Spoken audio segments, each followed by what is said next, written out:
सना यूसुफ वो नौजवान लड़की, जिंदगी से भरपूर लड़की, जिसको यहाँ इस्लामाबाद में आज से कुछ माह पहले मौत के घाट उतारा गया एक लड़के की तरफ से, जिसको उसने सिर्फ इनकार किया और उस लड़के से उसका इनकार बर्दाश्त नहीं हुआ और उसने उसको, उस मासूम लड़की को मौत के घाट उतारा।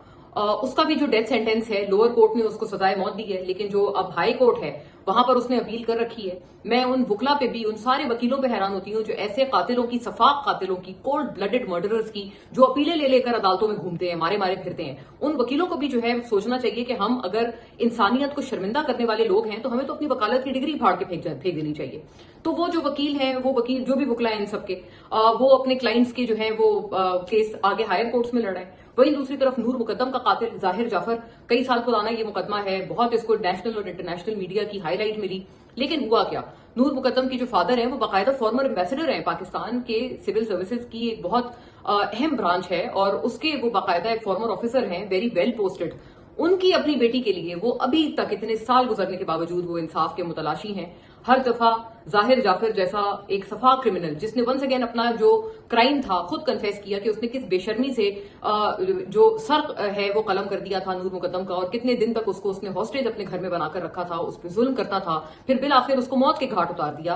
पूरे जो उसके जो नौकर वगैरह थे, उसका जो स्टाफ था घर का, सारे लोग उसकी इस बदकार हरकत में उसके अकॉम्प्लिस थे। बट वो भी, उस शख्स को भी आप देख लें, वो बड़ी बेशर्मी से जाता है, एक कोर्ट से सजाए मौत होती है, दूसरी कोर्ट में पहुंच जाता है मर्सी अपील करने के लिए, रहम की अपील मांगने के लिए, वहां से सजाए मौत होती है और ऊपर की जगह चला जाता है और ऊपर के प्लेटफॉर्म पे जाकर वो अपने लिए मर्सी मांगता है। तो ये वो बेशरम लोग हैं जिनको आज तक सजाए मौत नहीं हुई है और इनके कातिल खुले घूम रहे हैं, खुली हवा में सांस ले रहे हैं। और यकीनन इसलिए हम पूछने पर मजबूर हैं कि कब तक आप खवातीन के कातिलों को इस तरह की खुली छूट देते रहेंगे? कब तक वकील पैसों की लालच में आकर ऐसे ऐसे हैवानों के केसेस लड़ते रहेंगे? एक अदालत इन्हें सजाए मौत देती है, या तो कोई ऐसा केस हो ना जिसमें कोई डाउट हो। ये वो केसेस हैं जिनके अंदर डाउट ही नहीं है, जहां पर माशाल्लाह कातिल खुद आकर कह रहा है कि ये देखो मेरा कत्ल, ये देखो मैंने ये क्या कारनामा अंजाम दिया, और उसके बावजूद आप इनके लिए मर्सी प्ली फाइल करते हैं। एक अदालत से दूसरी अदालत मारे मारे जाते हैं, फिर वहां से नो हो जाती है, फिर तीसरी अदालत जाते हैं। इन सारे वकीलों को भी मैं समझती हूँ कि इनके लाइसेंस मुअत्तल होने चाहिए।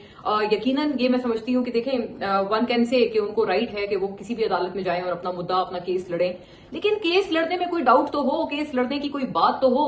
आप तो ये कह रहे हैं कि हाँ मैंने कत्ल किया, लेकिन मैं पागल हो गया था, मैं ये हो गया था, वो हो गया था। एक इंसान का कत्ल कर दिया आपने और उसके बाद आप उस कत्ल को जस्टिफाई करने की कोशिश कर रहे हैं और उसकी बुनियाद पे आप चाहते हैं कि आपको सजा ना मिले।